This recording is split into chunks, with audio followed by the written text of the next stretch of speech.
अस्सलाम वालेकुम।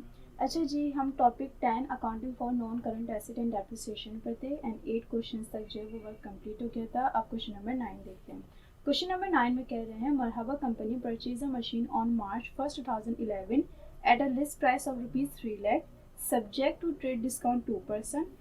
Under the term of payment 2/10 and divided by 45, the company pay within discount period following additional cost were incurred on machine. ठीक है, मरहबा company ने एक machine को purchase किया है 1 मार्च 2011 को। कितने की? 3 लाख की इसकी लिस्ट प्राइस थी। 2% का ट्रेड डिस्काउंट मिल रहा है और under the term of payment, अगर इस टर्म के अंडर जो है ना वो पेमेंट कर दी तो उनको 2% डिस्काउंट मिलेगा। अगर 10 दिन में दे दिया या 45 डेज में जो है वो पेमेंट कर दी तो उनको 2% डिस्काउंट दिया जाएगा। आगे कह रहे हैं कि द कंपनी पे with in discount period, company ने पेमेंट को पेमेंट कर दी है विद इन डिस्काउंट पीरियड। ठीक है, कुछ अदर कॉस्ट भी हैं जो कि मशीन पर इनकर्ड है, जो कि ट्रांसपोर्टेशन चार्जेस, ये कैपिटल एक्सपेंडिचर होता है। Insurance and transit capital expenditure होता है। इंस्टॉलेशन एंड टेस्टिंग चार्जेस, ये भी एक कैपिटल एक्सपेंडिचर होता है। 3 ईयर्स 5 इंश्योरेंस पॉलिसी 8,000, ये जो है वो रेवेन्यू एक्सपेंडिचर होता है। During installation and adjusting machine was damage and repair cost पे वॉज ₹7,000। ठीक है, मैंने आप लोगों को पहले ही बताया था कि ड्यूरिंग इंस्टॉलेशन अगर कोई चीज़ मतलब कोई भी फिक्स एसिड का पार्ट डैमेज हो जाता है तो वो उसको रिपेयर करवाने में कोई भी कॉस्ट जो है वो लगेगी, वो रेवेन्यू एक्सपेंडिचर होगा। ठीक है, salvage value of machine was estimated 10,120 rupees and useful life was estimated 10 years. The company follow calendar year as accounting period. ठीक है, 31 दिसंबर वाला अकाउंटिंग पीरियड ही फॉलो करते हैं। रिक्वायर्ड ये है compute cost of machine as on 1 मार्च 2011। 1 मार्च 2011 को जो machine खरीदी गई है उसकी कॉस्ट बतानी है।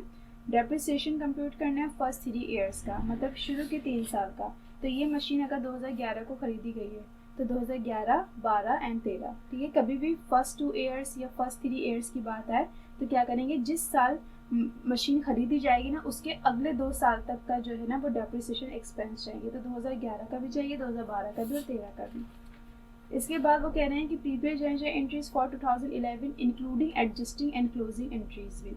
2011 की जर्नल एंट्रीज चाहिए। अच्छा, जर्नल एंट्रीज किस चीज़ की होगी? जो मशीन खरीदी गई है। ठीक है, मतलब मशीन खरीदने तक मतलब मशीन खरीदने से जो भी एक्सपेंसेस इनकर्ड हुए हैं वहाँ तक की जो है ना वो जर्नल एंट्रीज जो है वो बनानी पड़ती है। अगर सिर्फ ये कहा जाए कि जर्नल एंट्रीज है फॉर 2011 तो 2011 की जो जर्नल एंट्रीज बनानी है तो 2011 में हमने मशीन खरीदी है, ट्रेड डिस्काउंट वगैरह लगा है, कैश डिस्काउंट वगैरह लगा है, कुछ एक्सपेंसेस रखे हैं जो कि कैपिटल भी हैं एंड रेवेन्यू एक्सपेंडिचर भी। तो इन सब की हमने एंट्रीज बनानी है।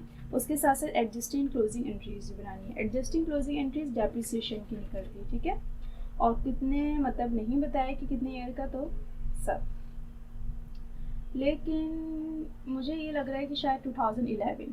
ठीक है, प्रीपेड जर्नल एंट्रीज जो बनानी है ना वो 2011 की बनानी है, जिसमें including adjusting and closing entries भी।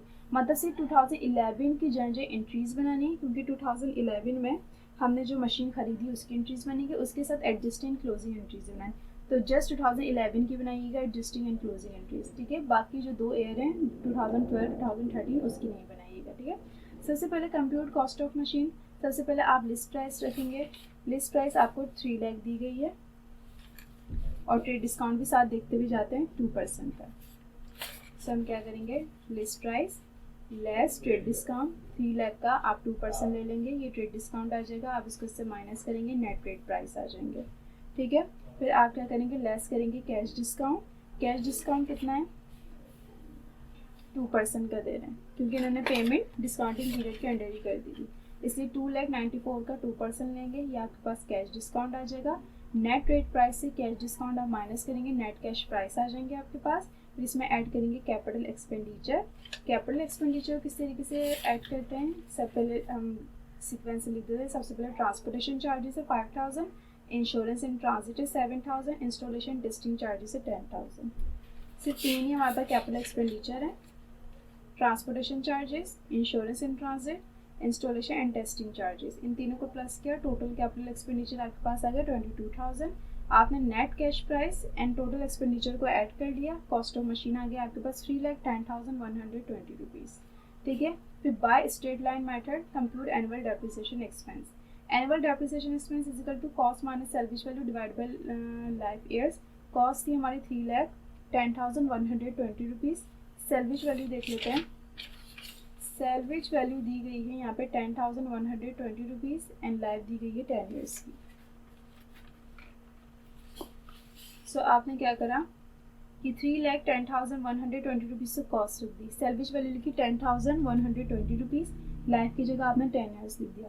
इन दोनों का आपस में माइनस किया, 3 लाख आया, 10 ऐसी कैसी आ जाएगा। 3 लाख को 10 से डिवाइड करा, 30,000 का per annum depreciation annual depreciation expense आ गया आपके पास। ठीक है, अब हम डेप्रिसिएशन एक्सपेंस कैलकुलेट करेंगे। Compute depreciation expense, date depreciation expense accumulated. ये मशीन जो है वो 1 मार्च को खरीदी गई है, इसलिए 1 मार्च आएगा। 1 मार्च 2011, 31 दिसंबर 2011। सो ठीक है, तो फिर हमने क्या करा था, ये 1 मार्च को खरीदी गई थी, इसकी डेट कैसे डलेगी, 1 मार्च 2011, 31 दिसंबर 2011। सो 30,000 जो था वो तो पर एनम था, लेकिन ये मशीन जो है ये मार्च से जो है यूज़ करने स्टार्ट हुई और दिसंबर में एंड कर देगा। तो मार्च, अप्रैल, मई, जून, जुलाई, अगस्त, सितंबर, अक्टूबर, नवंबर, दिसंबर, ये 10 मंथ्स जो है वो यूज़ की गई है। तो हम क्या करेंगे, 30,000 को मल्टीप्लाई कर देंगे 10 से, डिवाइड कर देंगे 12 से। ये 10 महीने अगर इस मशीन को यूज़ किया जाए एक साल में, मतलब एक साल में पूरे साल यूज़ नहीं किया जाए, सिर्फ 10 महीने, तो 25,000 का डेप्रिसिएशन एक्सपेंस बनेगा, जो कि 2011 का जो डेप्रिसिएशन एक्सपेंस है वो 25,000 हुआ। ये एक्यूमुलेटेड में लिख दिया जाएगा। फिर 1 जनवरी 2012, 31 दिसंबर 2012। अब 1 जनवरी से 31 दिसंबर तक ये मशीन यूज़ की गई है, तो फिर हम क्या पूरी पर एनम वाली अमाउंट ही एज इट इज़ लिख देंगे 30,000। फिर हम क्या करेंगे, ये जो 25,000 है ये हम इसमें ऐड करेंगे, फिर एक्यूमुलेटेड रखेंगे 2012 55,000।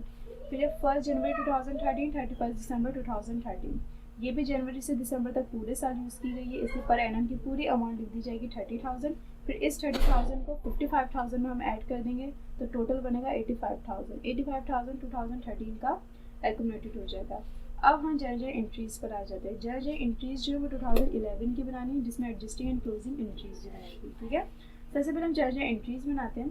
जर्जर एंट्रीज़ में आप क्या करेंगे, date, particular, posting, reference, debit and credit के जो है वो कॉलम्स वगैरह ड्रॉ करें। सबसे पहले आप 1 मार्च 2011 की डेट डाल दीजिएगा। तो ये मशीन जो है वो 1 मार्च 2011 को खरीदी गई थी। तो हम सबसे पहले किसकी बनाते हैं, हम सबसे पहले जो एंट्री बनाते हैं वो लिस्ट प्राइस से ट्रेड डिस्काउंट तक की बनाते हैं, कि ये मशीन कितने की जो है, मतलब सप्लाई ने हमें कितने की इसको कहा था और हम इसको कितने की ला रहे थे। तो उन्होंने कहा था भाई लिस्ट प्राइस जो है वो इसकी 3 लाख की है और ट्रेड डिस्काउंट 6,000 का मिल रहा था। तो जो सप्लायर ने कहा कि भैया आपको 2,94,000 की पड़ेगी। ठीक है, मतलब इतने की हम इसको ला रहे थे। तो हमने लिखा भाई machine debit, account payable credit 2,94,000। ठीक है, हमेशा यहाँ भी जो एंट्री बनेगी ना machine debit account payable credit की, वो इस अमाउंट पे बनेगी। To record purchase machine on account. Secondly entry जो बनेगी वो पेमेंट की बनेगी, क्योंकि साथ ही उन्होंने कह दिया कि पेमेंट हो गई है डिस्काउंटिंग पीरियड के अंडर ही। तो हमने लिखा भाई अकाउंट पेबल 2,94,000 का था, क्रेडिट पे था, डेबिट साइड पे चल गया 2,94,000 से। लेकिन कैश कितना गया, सो यहाँ पर नेट कैश प्राइस, मतलब कैश इनके पास से गया 2,88,120 रुपीज़। ये हम कैश की साइड पे लिख देंगे भाई 2,88,120 रुपीज़।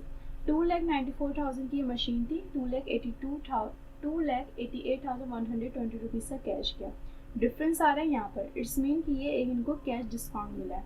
उस कैश डिस्काउंट को उस फिक्स एसेट के नाम से ही यहाँ पे शो कर देंगे, जिसमें यहाँ पे फिक्स एसेट था मशीन, तो मशीन लिख के 2,94,000 का 2% लिया, 5,880 रुपीज़ का इनको कैश डिस्काउंट मिला था। सेम ये वाली कैलकुलेशन करनी है कि पैसे इतने देने थे, इतना इनको कैश डिस्काउंट मिला, फिर उन्होंने इतनी पेमेंट करी। एज इट इज़ यहाँ पे भी वही होगा कि अकाउंट पेबल इतना था, कैश इनके पास से इतना गया क्योंकि इतना डिस्काउंट था। ठीक है, टू रिकॉर्ड पे लायबिलिटी। फिर इसके बाद बनेगी कैपिटल एक्सपेंडिचर की एंट्री। कैपिटल एक्सपेंडिचर जो थे यहाँ पे वो 3 थे, transportation charges, insurance and transit, installation and testing charges. यहाँ पे ये जो एक्सपेंडिचर थे ये डेट वाइज नहीं बताए थे, ये सारी बात 1 मार्च की थी, इसलिए इसकी जो है वो 7 एंट्री बनेगी और टोटल एक्सपेंडिचर की अमाउंट के साथ 22,000 के अमाउंट के साथ। तो कभी भी कैपिटल एक्सपेंडिचर को उन एक्सपेंसेस के नाम से नहीं लिखते, जो भी फिक्स एसेट खरीदा गया उसके नाम से लिखते हैं।